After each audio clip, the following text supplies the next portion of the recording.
Those raising the Palestinian flag, where were you when ISIS was launched in the name of Islam and beheaded tens of thousands of Arabs in Libya, Syria, and Iraq? Why didn't you take it to the streets and raise their flags and condemn the terror and call for a ceasefire? Where were you when Arab dictators and terrorists killed hundreds of thousands of Arabs in Syria and Libya? Why didn't you take it to the streets then and raise the Syrian and Libyan flags and condemn the terror and call for a ceasefire? Where were you in the last decade when Saudi Arabia, backed by other Arab countries, killed and starved out more than 400,000 Yemenis, my country? I didn't see any of you take to the streets or raise the Yemeni flag or condemn the terror or call for a ceasefire. This calls for some self-reflection.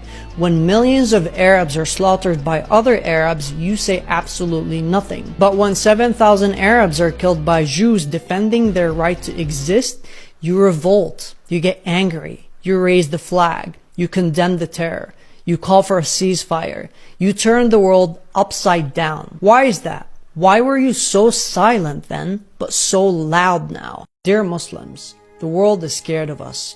The world is laughing at us.